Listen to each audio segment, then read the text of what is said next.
Hi friends, मेरा नाम है निहारिका बेहरा। मैं संबलपुर डिस्ट्रिक्ट उड़ीसा स्टेट से बिलोंग करती हूँ इंडिया में।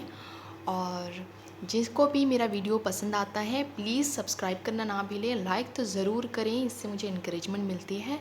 और मैं स्टूडेंट्स के लिए हमेशा सपोर्ट करने के लिए जिसका भी आएगा रिक्वेस्ट, मैं उसको ज़रूर उसके लिए मैं अच्छे वीडियोस दूँगी मैक्सिमम स्टूडेंट्स के लिए। आज हम डिस्कस करने वाले हैं फॉरेन ट्रेड के बारे में। ये हमारा कंटेंट्स है। बेसिकली हम लोग स्टार्ट करेंगे इंट्रोडक्शन, मीनिंग, उसके बाद हम क्लासीफाई करेंगे। ये बहुत ही शॉर्ट में मैं आपको बता दूंगी, जिसके हिसाब से आपका एक बार समझ में आ जाएगा तो आप अपने हिसाब से कुछ भी लिख सकते हैं। और इसके क्या क्या फ़ीचर्स हैं, इम्पोर्टेंस क्या है फॉरेन ट्रेड्स का, और क्या क्या डिसएडवांटेजेस हैं, और क्या क्या एस्पेक्ट्स है फॉरेन डायरेक्ट इन्वेस्टमेंट में। FDI is all about foreign direct investment. क्या क्या प्रॉब्लम्स आती है एफडीआई में, वो भी हम देखेंगे। It is defined as the process of buying the required goods and services from other countries as well as selling the surplus goods and services to other countries. Foreign trade plays an important role in the development of a country. It is a part of social activity which satisfies human requirements. Foreign trade क्या है? तो वैसे तो बहुत सारे students को पता होगा फॉरेन ट्रेड क्या है, पर फिर भी हम इसको एग्जामिनेशन मैनर में हम इसको इस हिसाब से लिख सकते हैं कि फॉरेन ट्रेड बेसिकली रेफ़र किया जा सकता है कि exchange of goods and services across the country. ऐसा नहीं है कि सिर्फ हम बाहर से दूसरे कंट्री से हम सामान ले लें। हम क्या करते हैं, हम एक्सपोर्ट और इंपोर्ट दोनों करते हैं। मतलब कि हम दूसरे कंट्री से वो सामान लेते हैं जो हमको ज़रूरत है, और दूसरे कंट्रीज़ हमसे वो सामान ले सकते हैं जो उनको ज़रूरत है। और ये भी हम लोग के लिए एक कॉमर्शियली हम लोग का कंट्री का डेवलपमेंट के लिए ये सिस्टम रहता है, जिसमें गवर्नमेंट पॉलिसीज़ रहते हैं, स्टेट गवर्नमेंट हो या फिर सेंट्रल गवर्नमेंट हो, बहुत सारी पॉलिसीज़ किया गया है उसके हिसाब से, जिसको हमको फॉलो अप करना पड़ता है while trading. Trading across the country. इसमें बहुत सारे एजेंसीज़ भी रहती हैं, जैसे हमने लिखा है, आप देख सकते हैं, directorate general of foreign trade is the agency responsible for the execution of the import and export policy of India. तो इंडिया में जो भी इम्पोर्ट एक्सपोर्ट पॉलिसीज़ हैं उसके रनिंग और बेटर उसका एग्जीक्यूशन सही तरह से होता है कि नहीं होता है, उसके लिए ज़िम्मेदार है the directorate general of foreign trade. ये वो एजेंसी है जो कि रेस्पॉन्सिबल है। किस हिसाब से? It was earlier known as chief controller of imports and exports till 1991। तो हम क्लासिफिकेशन करेंगे इसको इंटरनल ट्रेड और एक्सटर्नल ट्रेड के हिसाब से। तो इंटरनल ट्रेड क्या है? Trading within our home country. तो हमारे होम कंट्री में किस तरह के ट्रेडिंग होते हैं, सबको तो पता होगा होलसेल ट्रेड क्या है, पर फिर भी जिनको नहीं पता उनके लिए बताते हैं कि होलसेल ट्रेड में क्या होता है कि यहाँ पे प्रोसेस थोड़ा लेंदी रहता है। लेंदी बाय मीन्स यहाँ पे सिर्फ बायर्स और सेलर्स नहीं रहते हैं, ये कोई डायरेक्ट सेलिंग नहीं होता है, इनडायरेक्ट रहता है। और होलसेलर जो होता है वो एक प्रोडक्ट को बल्क में सेल करता है टू द रिटेलर। तो हम क्या करते हैं, होलसेलर से अगर हम कंज्यूमर या कस्टमर हैं तो हम होलसेलर से नहीं लेते हैं, हम रिटेलर से लेते हैं। और रिटेलर एक ऐसा पर्सन है जहाँ पे हम जाके अपनी सारी चीज़ें, हर तरह के सामान एक जगह में हमको मिलता है, वो होता है रिटेलिंग, और हम उसको डायरेक्टली परचेज़ कर रहे हैं। लेकिन होलसेलिंग में क्या होता है, एक तरह का प्रोडक्ट बल्क में आता है जिसके हिसाब से डिस्काउंट्स भी मिलते हैं। तो हम होलसेलर से बेसिकली नहीं लेते हैं, रिटेलर्स होलसेलर से परचेज़ करते हैं बल्क में सामान, और उसको हम लोगों को अवेलेबल कराते हैं, कंज्यूमर को या फिर कस्टमर को। बेसिकली मैं उनको बता दूं कि कंज्यूमर और customer is not same, because जो कस्टमर है वो हो सकता है कंज्यूमर हो और हो सकता है वो कंज्यूमर ना भी हो, क्योंकि customer is the purchaser.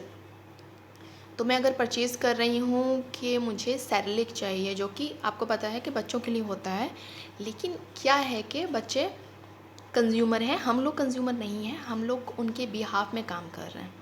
Okay, so okay, तो होलसेल ट्रेड आप सबको अभी पता चल गया होलसेल ट्रेड क्या है और रिटेल ट्रेड क्या है। तो रिटेलर को बेसिकली क्या होता है, होलसेलर से जब वो बल्क में लाते हैं सामान तो उनको प्रॉफिट मिलता है कि हमको वो सामान पहुंचा रहे हैं, ठीक है, उनको डिस्काउंट मिल रहा है, उसके अंदर उनका भी कमीशन होता है, रिटेलर को कुछ कमीशन मिल जाता है, जिसके बेनिफिट्स के तौर में हम लोग को क्या होता है, पास में फ्रॉम द नियरेस्ट शॉप और नियरेस्ट बाज़ार we can purchase whatever things resources we required for our day to day life. Okay, whatever we use in terms of groceries materials, हमको कोई भी चीज़ ज़रूरत है। तो एक्सटर्नल ट्रेड क्या है, आउट ऑफ कंट्री, ओके, जो आउट ऑफ कंट्री में जाता है, ठीक है। तो यहाँ पे होता है export trade, import trade and entrepot trade. So export import जो भी नहीं पता है, यहाँ पे ज़्यादा कुछ मैंने मेंशन नहीं किया है, आप लोग सीधे जा सकते हैं तो एक्जिम पॉलिसी के बारे में पीडीएफ डाउनलोड कर सकते हैं, फ्रीली अवेलेबल है। और यहाँ पे बेसिकली हम शॉर्ट में आपको बता देते हैं कि एक्सपोर्ट क्या है और इंपोर्ट क्या है। एंटरपोर्ट ट्रेड क्या है कि जहाँ पे एक्सपोर्ट और इंपोर्ट दोनों हो रहा है, जहाँ पे हम दूसरे कंट्रीज़ को अपना सामान दे रहे हैं to sell and get benefit, और जहाँ पे उसके साथ साथ बाहर से भी दूसरे कंट्री से भी हम सामान लाते हैं। तो ये बोथ थिंग साइमल्टेनियस थिंग जाता है इंटरपोर्ट ट्रेड में। इंपोर्ट ट्रेड में क्या होता है, देखिए यहाँ पे कंफ्यूज होते हैं बच्चे हमेशा कि एक्सपोर्ट और इंपोर्ट में से कौन सा बाहर भेजते हैं कौन सा अंदर लाते हैं। तो आप लोगों को मैं एक सिंपल सा फंडा बता दूं कि इंपोर्ट में क्या है, आप फर्स्ट वर्ड में देख सकते हैं इन आ जाता है, मतलब कि अंदर हम ला रहे हैं, बाहर से अंदर ला रहे हैं। तो यहाँ पे इंपोर्ट ट्रेड होता है बेसिकली जब हम दूसरे कंट्री से सामान खरीद रहे हैं, ला रहे हैं हमारे कंट्री में ताकि यहाँ पे सेल हो। और एक्सपोर्ट ट्रेड क्या होता है, जब हम अपना होम कंट्री का, मतलब हम जहाँ पे रह रहे हैं उस कंट्री का जो भी प्रोडक्शन है, जो भी हम प्रोड्यूस कर रहे हैं सामान, उसको जब हम दूसरे कंट्री में सेल करते हैं तो वो हो जाता है एक्सपोर्ट ट्रेड। ओके ओके, सो ये यहाँ पे हम लोग का फीचर्स है, क्या है, direction of trade, balance of trade, dependence on a few ports, increase share in gross national income, trade through sea routes, increase in value and volume of trade, change in the composition of import and exports। तो direction of trade क्या है, direction of trade basically हम refer करते हैं उन country को जहाँ पे इंडिया एक्सपोर्ट करता है और जहाँ से वो इंपोर्ट लाता है, गुड्स एंड सर्विसेज जहाँ से लाता है। तो इंडिपेंडेंस से पहले इंडिया का जो फॉरेन ट्रेड था वो लिमिटेड था सिर्फ ब्रिटेन पे, लेकिन जब इंडिपेंडेंस हो गया यूएसए का, जर्मनी का, जापान और यूके इमर्ज हो गए उस टाइम ट्रेडिंग पार्टनर के हिसाब से इंडिया के साथ। तो जैसा कि हम देख सकते हैं ये डायरेक्शन ऑफ ट्रेड है। ये हम लोग का इंपोर्ट पार्टनर थे China, Saudi Arabia, Switzerland, US, UAE, Arab, Indonesia, South Korea, Germany, Iraq, Nigeria. और ये हमारे एक्सपोर्ट पार्टनर्स थे, US, UAE, Hong Kong, China, UK, Singapore, Germany, Sri Lanka, Bangladesh, Saudi Arabia. Okay, तो बैलेंस ऑफ ट्रेड क्या है, बैलेंस ऑफ ट्रेड क्या होता है, ये एक कंट्रीज़ का जो एक्सपोर्ट और इंपोर्ट है उसका डिफरेंस होता है, ठीक है। तो सपोज़ हमको फ़ायदा हुआ या नुकसान हुआ, हम कैसे पता लगाएंगे। अब ये इंटरनेशनल ट्रेड बैलेंस है, कॉमर्शियल बैलेंस है, नेट एक्सपोर्ट भी है, इसमें बहुत कुछ इन्वॉल्व है जिसके हमको हिसाब करना होता है कि कहीं ऐसा तो नहीं है कि हमारा कंट्री का डेवलपमेंट होने के वजह सामने वाले कंट्री का ज़्यादा डेवलपमेंट हो जा रहा है, या फिर जो एक्सचेंज है सर्विसेज का, एक्सपोर्ट इंपोर्ट जो फैसिलिटीज़ है वो इम्बैलेंस है, ये एक तराजू की तरह होता है ना, कि आप जिस हिसाब से हम इसको मतलब भेज दे रहे हैं बाहर प्रोडक्ट, उस हिसाब से हमको रिटर्न भी होना चाहिए। ऐसे बहुत सारी चीज़ें जो हमारे कंट्री में अवेलेबिलिटी नहीं है, कुछ प्रोडक्ट्स हैं, और ऐसे बहुत सारी चीज़ें हैं जो दूसरों कंट्रीज़ में नहीं होते हैं अवेलेबल, जो कि वो हमारे कंट्रीज से चाहते हैं। पर ऐसा भी नहीं होना चाहिए कि वो रिक्वायरमेंट ऐसा नहीं होना चाहिए कि हम डेवलप करने के जगह सामने वाला डेवलप कर जाए और हम वहीं रह जाएं। तो इसीलिए क्या होता है, हमको ज़रूरी होता है कि हम बैलेंस ऑफ ट्रेड को कैसे करके उसका डिफरेंस का वैल्यू हम हमेशा निकालते रहें बीच बीच में, ताकि हमको पता चले कि पॉलिसीज़ सही से काम कर रहे हैं कि नहीं। सिर्फ हमको बेनिफिट तो नहीं दे रहे हैं, या सामने वाले को खाली बेनिफिट तो नहीं दे रहे हैं। ठीक है। Dependence on a few ports. So हम डिपेंड करते हैं, कैसे डिपेंड करते हैं, किस पे डिपेंड करते हैं जब हम इंपोर्ट एक्सपोर्ट कर रहे हैं। बेसिकली पानी में जो हम लोग का जाता है, जहाज़ जाता है, ठीक है, और या फिर प्लेन जाता है, तो हम सामान एक्चुअली पानी के ओर से ही हमारे कंट्रीज़ में आते हैं, जो कि दूसरे कंट्रीज़ से होता है। ठीक है। तो डिफरेंट डिफरेंट व्हीकल्स हैं, एरोप्लेन हो सकते हैं, या फिर पानी का जहाज़ होता है, उसके हिसाब से वो आते हैं। वहाँ पे स्मगलिंग भी होती है। आप लोगों फ्लेम में मतलब देखे रहेंगे कि फ़िल्म और मूवीज़ में ये दिखाया होगा कि कैसे ड्रग्स स्मगलिंग भी होती है, जो इलीगल होता है। क्या होता है कि जो ज़रूरी सामान होता है वो आ रहा है, और उसके उसके आड़ में लोग क्या करते हैं, अपना कुछ इलीगल सामान भी भेज देते हैं दूसरे कंट्रीज़ में मॉनेटरी बेनिफिट्स के लिए। वैसे वो भी इकोनॉमी को इफ़ेक्ट करता है डायरेक्टली इनडायरेक्टली, पर उसका अलाउंस होना चाहिए कि गवर्नमेंट के हिसाब से गवर्नमेंट अलाउंस होना चाहिए, हम लोग का देश का पब्लिक का अलाउंस होना चाहिए। तो वो सब चीज़ बिना होके भी वो होता है, वो छोड़िए। Increase share in gross national income. Okay, तो ये एक फ़ीचर है जहाँ पे हम लोग का जो ग्रॉस नेशनल इनकम है वो हम लोग का बैलेंस होना चाहिए। ऐसा नहीं है कि जो शेयर है उसका वैल्यू कम हो जाए। ठीक है। और हम लोग का जो नेशनल इनकम है, नेशनल इनकम जैसे आपको पता है कि जीडीपी रहता है, ग्रॉस डोमेस्टिक प्रोडक्ट, और उसके हिसाब से हम कैलकुलेट करते हैं कि हम लोग का नेशनल इनकम कितना रह रहा है in compare to other countries.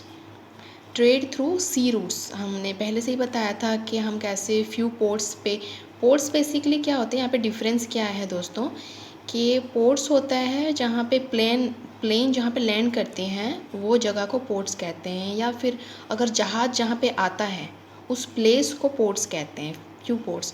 और ये होता है ट्रेड थ्रू सी रूट्स, ये रूट्स हैं, रास्ता है जहाँ से सी के थ्रू आ रहा है, या हवा के थ्रू आ रहा है, या किससे आ रहा है। ये भी एक फ़ीचर है। Increase in value and volume of trade. तो हमारा जो होता है कि ऐसा नहीं है कि हम लोग का जो प्रोडक्ट है वो हमेशा कॉन्स्टेंटली क्वांटिटी और प्राइस तो सेम वैल्यू रहेगा, ऐसा तो है नहीं। किसी टाइम हम लोग के फार्मर्स भी not capable of producing more products which other countries wants. So अगर हम लोग का डोमेस्टिक प्रोडक्ट जो है वो कम है क्वांटिटी में, और हम लोग को भी चाहिए वो प्रोडक्ट, तो उस हिसाब से हम उसका वैल्यू जो है उसको राइज़ करेंगे, और उस हिसाब से हम लोग का ट्रेडिंग, अगर फॉरेन कंट्रीज़ के साथ हम लोग ट्रेडिंग कर रहे हैं तो उसका वैल्यू भी जो है वो इंक्रीज़ करता है, डिक्रीज़ करता है, उसका जो क्वांटिटी होता है वो इंक्रीज़ डिक्रीज़ करता है। तो ऐसे बहुत सारी चीज़ें हैं जो इम्पेक्ट करती हैं हम लोग के ट्रेड को।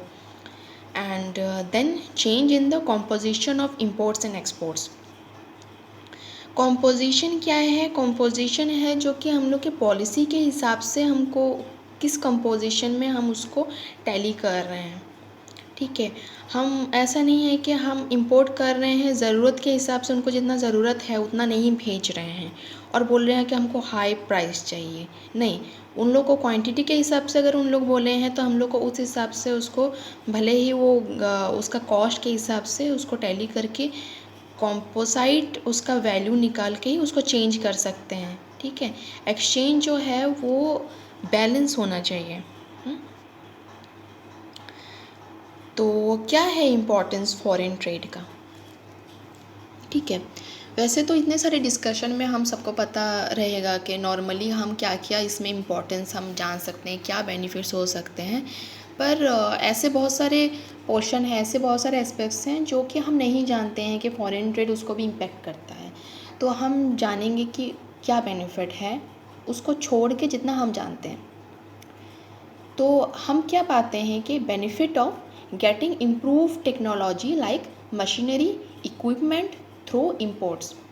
तो क्या होता है कि बहुत सारे टेक्नोलॉजिकल डेवलपमेंट है जो फॉरेन कंट्रीज़ में है लेकिन हमारे कंट्रीज़ में नहीं है। हम लोग लेटर डेवलपमेंट में आए हैं। तो हमको क्या मिलता है कि हम बहुत सारे ऐसे मशीनरीज़ हैं, बहुत सारे ऐसे टेक्नोलॉजी हैं जो दूसरे कंट्री से लाते हैं। जैसे कि आपका आईफोन आ गया, जापान टेक्नोलॉजी के हिसाब से फ़ोन्स आ गया। अब एटीएम एक मशीन है जो हमारे कंट्रीज़ में पहले नहीं थे लेकिन अब है। ओके, तो ये सारे टेक्नोलॉजिकल जो डेवलपमेंट है हमको कैसे पता चलता अगर हम उनके साथ ये कॉमर्शियल हम लोग का रिलेशनशिप नहीं रहता, हम लोग का एक्सपोर्ट इंपोर्ट रिलेशन नहीं रहता, तो हम लोग को कभी इसके बारे में पता ही नहीं होता है कि इस तरह की टेक्नोलॉजी एंड फैसिलिटीज़ हैं। ठीक है, क्योंकि ये हमारे लिए भी फ़ायदेमंद है। हो सकता है कि ऐसा भी हो सकता है कि हम उनके टेक्नोलॉजी की आइडियोलॉजी को लेके हम अपने हिसाब से एक टेक्नोलॉजी, एक मशीनरी प्रोड्यूस कर सकें, पर only after when we are purchasing their technology, their machinery. उसके बाद ही हम उसको कंपेयर करके उसको किस तरह से उन्होंने बनाना है उसके हिसाब से हम रिसर्च करके अपना एक प्रोडक्ट प्रोड्यूस करते हैं। ठीक है, तो satisfies domestic demand and supply.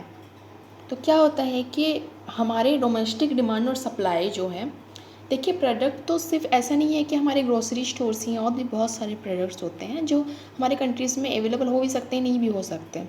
आपको पता होगा बहुत सारे कंट्रीज़ जो हैं वहाँ पे पानी का अवेलेबिलिटी जो नहीं है।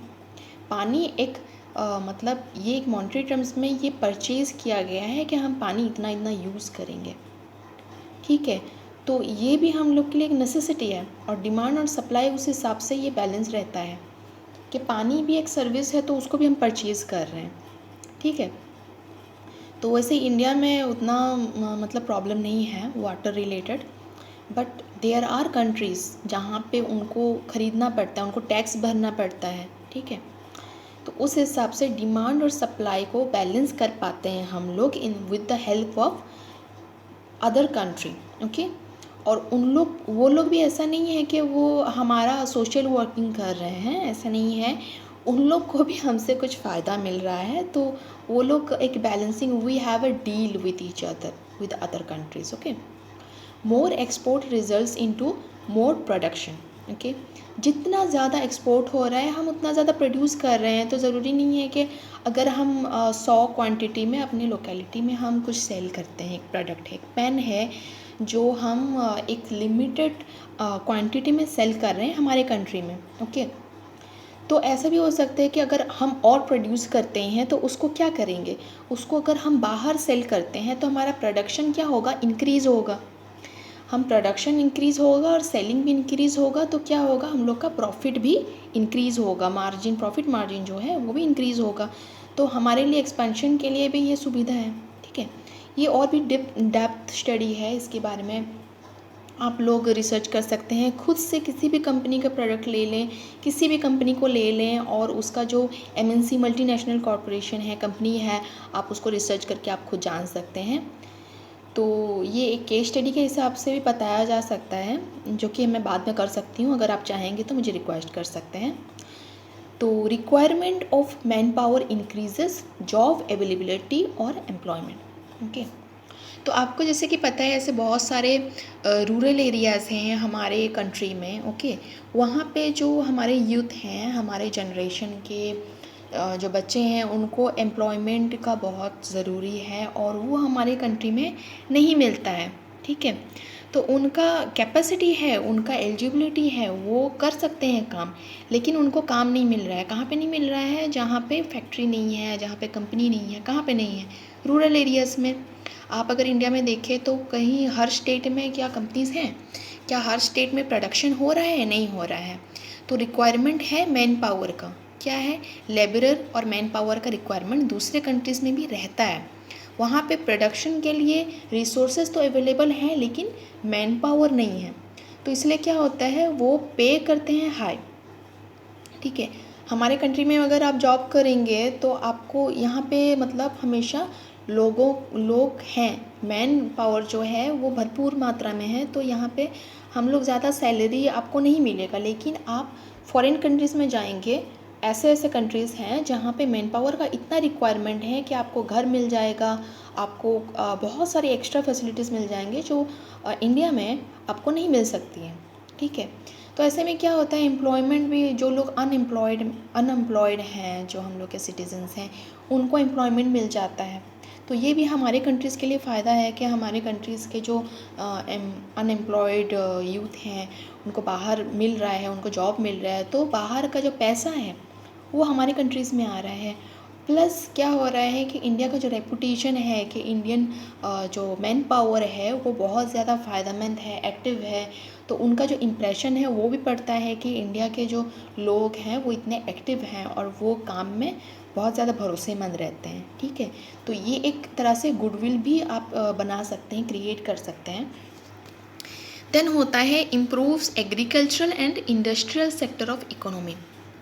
तो हमारे हिसाब से क्या होता है कि हमको, जब तक हम लोग को ये रिसर्चर हम लोग के कंट्री में तो थे नहीं पहले, ठीक है, तो हमारे क्या होता था, हम जब बनाते थे, फार्मिंग कर रहे हैं, बहुत कुछ कर रहे हैं, तो हम लोग का अगर नॉलेज नहीं है कि ये जो केमिकल्स है या ये जो कंपोनेंट है अगर हम सॉइल में डाल रहे हैं तो कीड़े लग जा रहे हैं, हमारा पूरा फसल बर्बाद हो जाएगा, अगर ये पानी आएगा या ये तेल लग जाएगा, तो उस चीज़ों को ठीक करने के लिए हमको क्या चाहिए, केमिकल कंपाउंड चाहिए, साइंटिस्ट क्या हेल्प चाहिए।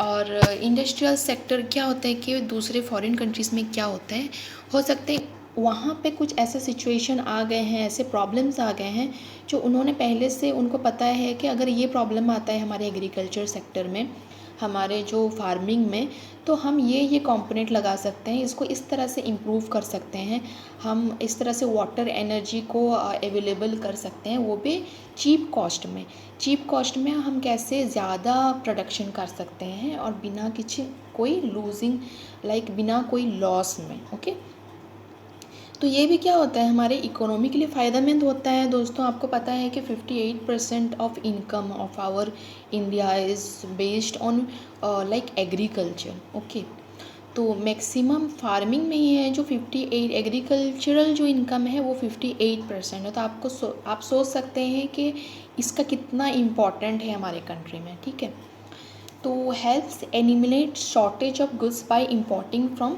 International market. तो जहाँ पे हम लोग का गुड्स का शॉर्टेज होता है, ऐसा हो सकता है कि आप एक गाड़ी बना रहे हैं, हमारा एक मोटर कंपनी है, ठीक है, तो ऐसा नहीं है कि सब कुछ हमारे कंपनी का ही बन रहा है, हो सकता है आपको जो टायर आप यूज़ कर रहे हैं वो MRF कंपनी का है। ठीक है, तो वहाँ पे क्या होता है, जो रिसोर्सेज, जो पार्ट्स हम अपना आउटकम मतलब एंड प्रोडक्ट जो हम बना रहे हैं उसके अंदर जो जो रिक्वायरमेंट चाहिए, ज़रूरी नहीं है कि वो सारा कुछ हमारे कंट्री में ही हमको मिल जाए। ठीक है, तो वो शॉर्टेज को फुलफ़िल करने के लिए हम डिपेंड करते हैं दूसरे कंट्रीज़ के प्रोडक्ट को, जहाँ पे उस रिसोर्सेज का अवेलेबिलिटी इनफ अमाउंट में है, इनफ क्वांटिटी में है, जो कि हमारे लिए चीप ही हो सकता है। ठीक है, ओके, यहाँ पे महंगा क्यों है वो रिसोर्सेज, आपको पता होगा, कुछ मटेरियल जो है यहाँ पे इसलिए महंगे हैं क्योंकि उसका जो स्कैर्सिटी है, वो रिसोर्सेज अवेलेबल नहीं है, कम है हमारे कंट्री में, और दूसरे कोई कंट्री में वो चीज़ ज़्यादा ज़्यादा रहता है, इसलिए वो हमको चीप अमाउंट में मिल सकता है, चीप प्राइस में मिल सकता है। ठीक है, तो इंटरनेशनल मार्केट में ये होता है कि इम्पोर्टिंग, इसीलिए वो शॉर्टेज जो होता है उसको फुलफ़िल कर सकता है। Helps improve the quality of local product. Okay, तो आपको पता होगा लोकल प्रोडक्ट का जो हम लोग का जो बनाने का तरीका है, जैसे आपको पता होगा लोकली मेड मिक्सचर्स। ओके, हम मिक्सचर्स बना रहे हैं, एक तरीका है हम लोग का, एक प्रॉब्लम रहता है कि बहुत सारे रूरल एरियाज़ में भी बनते हैं और वहाँ पे बहुत सारी धूल भी आते होंगे, एनएच एरिया होता है, बहुत सारे गाड़ियाँ जाते हैं, तो ड्यूरिंग क्या होता है उसका पैकेजिंग सिस्टम उतना सील्ड नहीं होता है, उतना एफिशिएंट नहीं होता है, और जब तक वो पहुंचता है सामान, उसका क्वालिटी, प्रोडक्ट का क्वालिटी जो है वो ख़राब हो जाता है।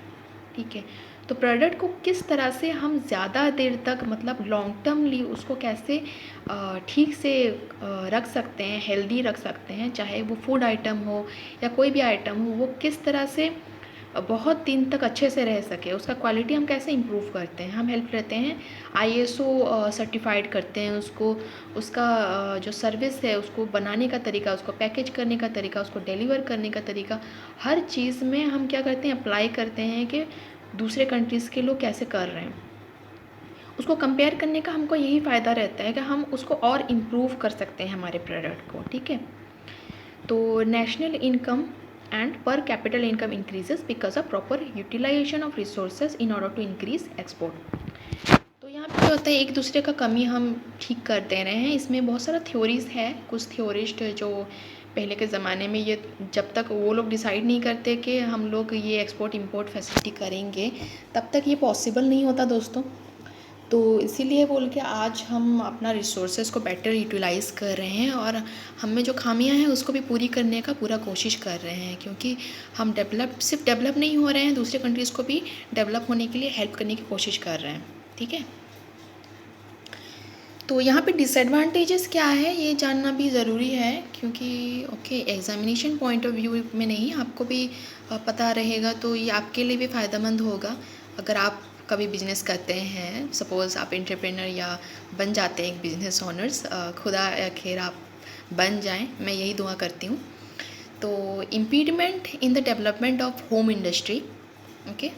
तो इकोनॉमिक डिपेंडेंस, हमारा हम जो डिपेंड कर रहे हैं मतलब किसी और कंट्री पे, क्या हो रहा है कि दूसरे कंट्री पे हम डिपेंड करने लग जा रहे हैं, हम अपने कंट्री में उस चीज़ को करने की कोशिश नहीं करते हैं।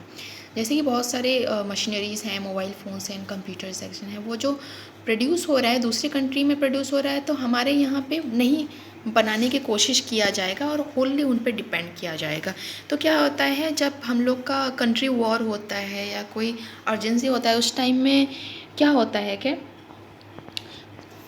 ये सब प्रॉब्लम हो जाता है कि हम वीक पड़ जाते हैं, इतना डेवलप नहीं होते और हम इतना डिपेंडेंट हो गए हैं। आजकल आप जानते हैं कि हम फ़ोन को लेके इतना डिपेंडेंट हो गए हैं कि हम बिना किसी पर्सन के हेल्प से फ़ोन में ही आप ट्रांसफ़र कर रहे हैं मनी।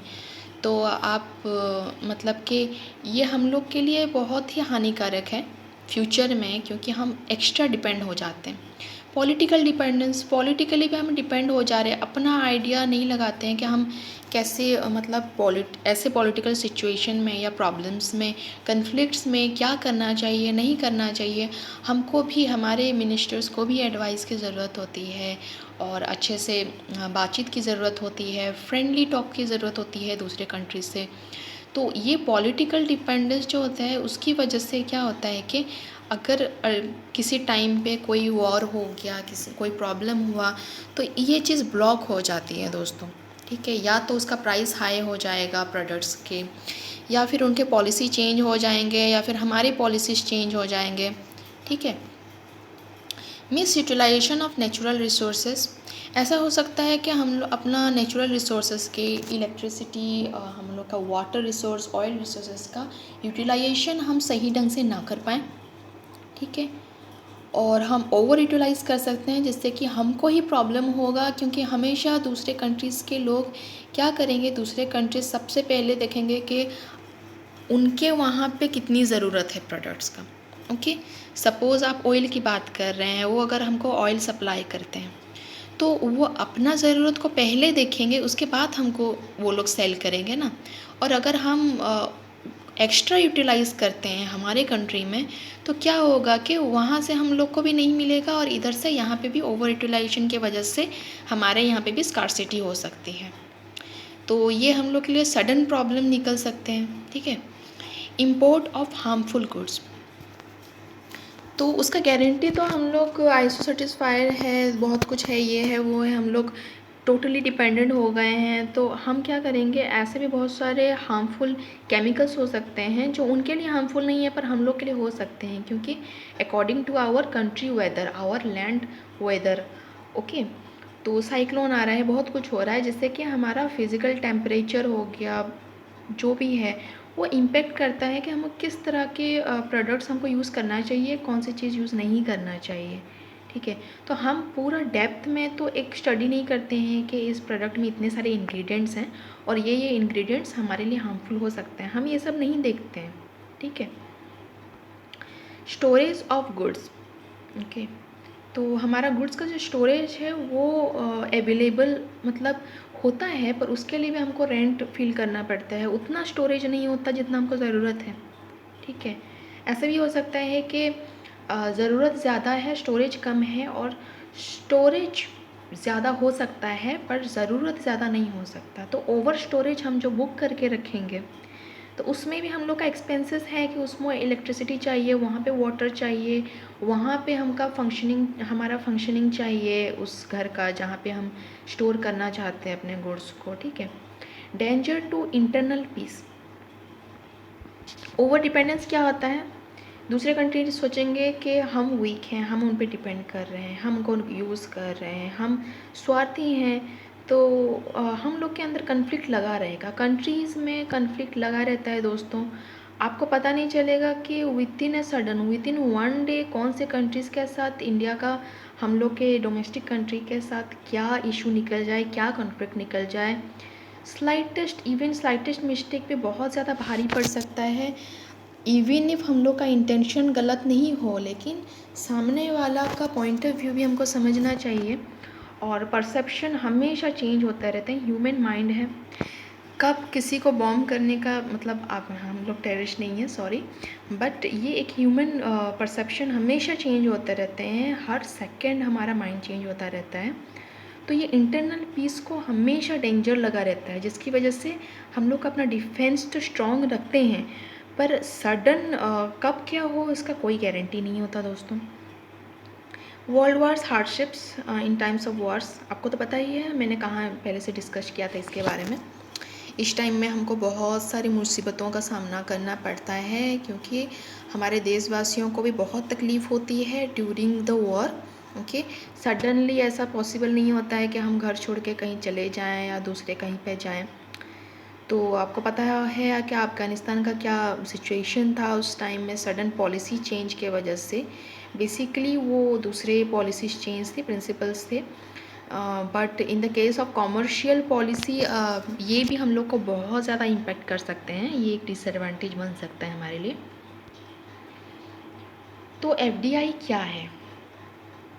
फॉरेन डायरेक्ट इन्वेस्टमेंट एक इन्वेस्टमेंट है जो कि बनाया गया है कंपनी के द्वारा एक कंट्री से दूसरे कंपनी।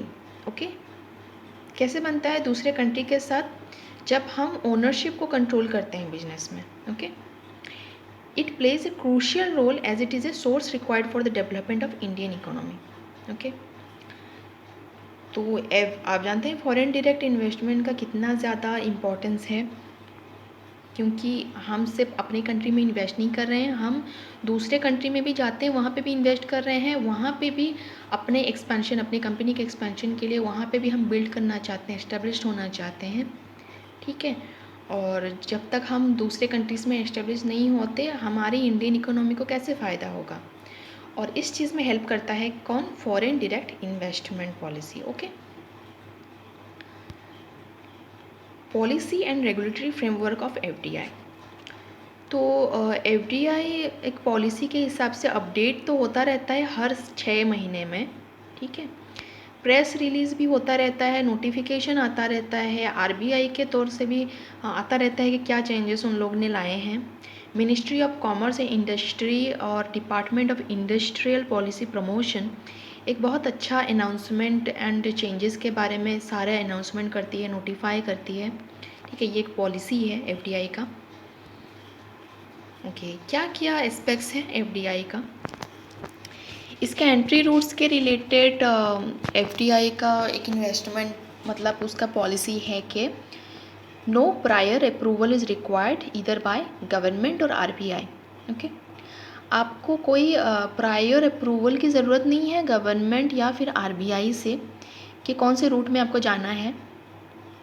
उनको बस इन्फॉर्म करना रहता है, इन्वेस्टर्स या शेयर होल्डर्स को, जो कंपनी के ओनर्स हैं उनको इन्फॉर्म करना रहता है, किसको? The regional office of RBI within 30 days of receipt of inward remittance and to file documents to regional office within 30 days of issue of shares to foreign investors. Okay, उनको सिर्फ inform करना रहता है, root के बारे में कोई उनको अप्रूवल की कोई ज़रूरत नहीं होती है। 30 दिन के अंदर अगर वो इन्फॉर्म कर देते हैं तो वो काफ़ी रहता है कि हम इस रूट में अपना सेल कर रहे हैं। ऑटोमेटिक रूल है, ये अपने आप ही चलता रहेगा। ठीक है। गवर्नमेंट रूट, इन्वेस्टर, यहाँ पे क्या होता है, गवर्नमेंट रूट में क्या होता है, इन्वेस्टर को अप्रूवल की ज़रूरत होती है, या तो गवर्नमेंट से या फिर आरबीआई से या फिर दोनों से ही। ओके, ये in form of FCIL is required and decision of FIPB conveyed in 4 to 6 week. यहाँ पे 4 to 6 वीक की ज़रूरत होती है ये सब चीज़ अप्रूवल अलाउंस के लिए। तो यहाँ पे ये हो गया एंट्री रूट्स के बारे में जो एस्पेक्ट्स हैं। अब हम आते हैं प्रोहिबिटेड सेक्टर्स के बारे में। कहाँ कहाँ पे ये प्रोहिबिटेड है FDI। Okay, gambling and batting, आपको पता है क्या गैम्बलिंग एंड बैटिंग है? शर्त लगाना या पैसे लगाना। ठीक है। लॉटरी बिजनेस, लॉटरी इलीगल है, इसमें हम नहीं जा सकते हैं, FDI इसमें नहीं आता है। चीट फंड्स भी इलीगल है। निधि कंपनी इलीगल है, प्रोहिबिटेड है। रिटेल सेक्टर प्रोहिबिटेड है। एटॉमिक एनर्जी भी, इसको भी ये प्रोहिबिटेड है, ये अप्रूवल की ज़रूरत होती है दोस्तों इसमें। इंडस्ट्रियल लाइसेंसिंग बहुत ज़रूरी होती है, लाइसेंसिंग करना। बिना लाइसेंस के ये अलाउंस नहीं मिलना चाहिए। अगर आप करते हैं बिना लाइसेंस के तो ये सब कुछ सीज़ हो सकता है, आपका मशीनरी हो, आपका होल बिल्डिंग हो, सब कुछ, land, building, machineries, equipments, everything will be seized okay by the higher authority. Alcoholic drinks, okay, ये सब चीज़ें को लाइसेंसिंग की ज़रूरत है। ठीक है, अगर आप अल्कोहल बेच रहे हो दूसरे कंट्रीज़ में तो आपको लाइसेंस की ज़रूरत है। सिगार्स बेच रहे हो, आपका डोमेस्टिक सिगरेट्स, टोबैको प्रोडक्ट्स बेच रहे हो दूसरे कंट्री में, उसको लाइसेंस ज़रूरत है। डिफेंस इक्विपमेंट बेच रहे हो, उसमें भी लाइसेंसिंग ज़रूरत है। इंडस्ट्रियल एक्सप्लोसिव, जो एक्सप्लोड हो सकते हैं जो चीज़, वो सब भेज रहे हो। एटॉमिक एनर्जी बेच रहे हो, लाइसेंस ज़रूरत है। केमिकल, हजार्डियस केमिकल्स, जो बहुत ही डेंजरस केमिकल्स होते हैं, जिसके लिए भी लाइसेंसिंग की ज़रूरत पड़ती है। ड्रग्स एंड फार्मास्यूटिकल्स भी ज़रूरत होती है अलाउंस की, क्योंकि कंपोनेंट्स और इंग्रेडिएंट्स का अलाउंस ज़रूरत होता है। वो मतलब सही है या नहीं जांच होती है, उसके लिए लाइसेंस होता है। वो लाइसेंस के हिसाब से वो उस हिसाब से ड्रग्स और फार्मा प्रोडक्ट्स जो हैं वो हमारे कंट्रीज़ में आती हैं और हमारे कंट्री से दूसरे प्रोडक्ट जाते हैं। Items reserve for small sectors, okay, अगर कोई स्मॉल सेक्टर है, ऐसा नहीं है कि ये सब बड़े बड़े सेक्टर्स के लिए ही हैं। अगर आप कुछ स्मॉल सेक्टर भी खोल रहे हो, स्मॉल बिजनेस से आपका इस्टेब्लिश हो या नहीं भी हो, आप भेज रहे हो, उसके लिए भी लाइसेंस ज़रूरत होता है। ठीक है। Activities which requires government approval, okay, ये सारे एक्टिविटीज़ हैं जिसमें गवर्नमेंट अप्रूवल नेसेसरी है। ओके, बिना गवर्नमेंट अप्रूवल के ये नहीं हो सकता है। ये है banking, NBFCs activities, civil aviation, venture capital fund, atomic energy, defence, agriculture, print media, telecommunication and satellites, asset reconstruction companies, insurance, air transport services. Okay okay, problem related to FDI inflows in India. क्या क्या problems आता है जब FDI हमारे India में inflow करता है? ठीक है। पुअर इंफ्रास्ट्रक्चर, इंडिया में तो आप जानते ही हैं कि इंफ्रास्ट्रक्चर कितना पुअर है, कितना इसका जो क्वालिटी है उसका कितना पुअर रहता है, उतना अवेलेबल नहीं है इंफ्रास्ट्रक्चर हमारे इंडिया में, बना नहीं है और उस पर काम हमेशा चल रहा है। पर हम, क्योंकि हमको मतलब एनवायरनमेंट फ्रेंडली भी हम रखने की कोशिश कर रहे हैं, तो हमको उसका इंफ्रास्ट्रक्चर उतना डेवलप नहीं हुआ है और रूरल एरियाज़ को हम हमेशा बैन कर रहे हैं, इस सब चीज़ों से दूर रख रहे हैं। Plus corruption and misuse of public facilities. Okay, हम बोल सकते हैं कि सिर्फ हमारे कंट्रीज़ में तो करप्शन नहीं हो रहे हैं, दूसरे कंट्रीज़ में भी होते हैं, पर सारे कंट्रीज़ में नहीं होते दोस्तों। आपको पता होगा बहुत स्ट्रिक्ट रूल्स हैं आपका जापान में, रशिया में, कि अगर कोई करप्शन है, कुछ पब्लिक फैसिलिटीज़ का मिसयूज़ हो रहा है तो उसके क्या चार्जेस हैं, क्या हो सकता है, डेथ सेंटेंस तक जा सकता है। ठीक है। तो देखा जाए तो करप्शन यहाँ पे बहुत इजी फैक्टर है। इंडिया में इजीली ए पर्सन करप्ट हो सकता है। Bribery is easy thing. Disparities in government policies. Okay, तो disparities, what is disparities? FDI को अट्रैक्ट करने के लिए जो एरिया रहते हैं वो पार्टीज़ के लिए, मतलब कि पॉलिसी वो ऐसे नहीं होना चाहिए कि दूसरे कंट्रीज़ को पसंद ना आए। ठीक है, आपके कंट्री का पॉलिसी है जो वो उनके बेनिफिट्स के हिसाब से सही होना चाहिए। अच्छा, तो अगर उनके बेनिफिट्स से ये मैच नहीं कर रहा है, ये बैलेंस नहीं हो रहा है, तो वो लोग कभी भी हम लोग के साथ कॉमर्शियल रिलेशनशिप नहीं आएंगे। कोई इन्वेस्टमेंट में अलाउंस वो लोग भी नहीं दे सकते और ना हम उनके साथ बिजनेस कर सकते हैं। रिजिड पॉलिसी एंड रूल्स, यहाँ का पॉलिसी और रूल्स बहुत स्ट्रिक्ट है। आपको पता होगा इंडिया का पॉलिसी जो है बहुत से केसेस में स्ट्रिक्ट है ये, और फॉरेन पॉलिसी भी है जो वहाँ का पॉलिसी भी बहुत स्ट्रिक्ट है इन कंपेयर टू इंडिया। यहाँ वहाँ का जो स्ट्रिक्टनेस है वो यहाँ पे उतना नेसेसरी नहीं रखता, पर यहाँ पे जो प्रिंसिपल्स है वो वहाँ पे उतना नेसेसरी नहीं रख सकते हैं।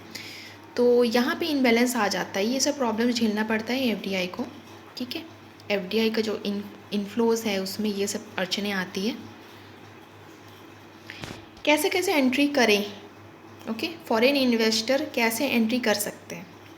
ओके, एक कंपनी जब इंडिया में एंटर होती है तो उनको क्या चाहिए होता है? रिप्रेजेंटेटिव ऑफिसर्स चाहिए होता है, प्रोजेक्ट ऑफिसर्स चाहिए होता है, या फिर ब्रांच ऑफिसर्स चाहिए होता है। ठीक है, जहाँ जो कि आरबीआई के द्वारा अप्रूव हो रखा होगा। हाँ, और इन्फॉर्मेशन सब कुछ चाहिए रहता है, रेडी फॉर्मेट में चाहिए रहता है। मार्केट अपॉर्चुनिटी भी रहना चाहिए। ज़रूरी होता है कि अगर कोई मतलब कोई कंपनी एंट्री कर रही है और वो एंट्री करते टाइम उसको पता चल रहा है कि यहाँ पे अपॉर्चुनिटी ही नहीं है, ऐसा नहीं होता दोस्तों। क्या होता है कि फुल उनका एनालिसिस रहता है, रिसर्च रहता है, मार्केट अपॉर्चुनिटी है या नहीं, तब जाके वो एंट्री कर सकते हैं, नहीं तो नहीं करेंगे। ठीक है, पर्पजेस, क्या क्या पर्पज़ रहना चाहिए? एक्सपोर्ट इंपोर्ट रहना चाहिए, कंसल्टेंसी सर्विस अवेलेबल रहना चाहिए, शिपिंग कंपनी भी रहना चाहिए ताकि उनको डिलीवर करने में, ट्रैवल करने में कंपनी का प्रोडक्ट कोई प्रॉब्लम ना हो। रेंडरिंग सर्विसेज इन आईटी, ये सारी चीज़ ज़रूरी होता है before entering into our country. Okay, as a foreign trading company. Okay, as an incorporate entity under companies act 1956 एक फॉरेन कंपनी इंडिया में जॉइंट वेंचर के हिसाब से एंटर कर सकती है, या फिर होली ओन सब्सिडियरीज़ के हिसाब से, अगर वो ओन कर रही है कंपनी को, उसने ख़रीदा है हमारे कंपनी में, हमारे इंडिया में, हमारे कंट्री में, तो एक एप्लीकेशन रजिस्टर करती है कंपनी, मतलब to register of companies.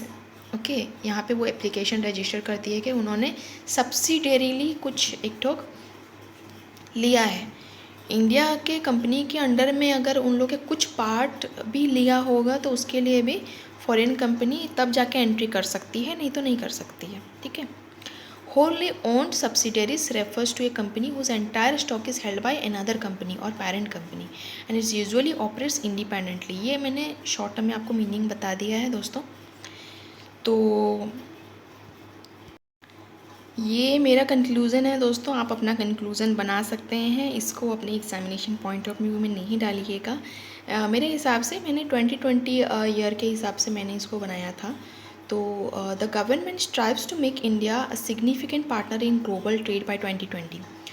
So foreign trade brings improvement in agriculture and industrial sector of the economy. To attract more investment in India, the government of India plans to further simplify rules for FDI, which also helps increasing employment opportunities, income generation and high living standard. Okay. Thank you दोस्तों, please subscribe करें मेरा channel for more topics like this. Thank you.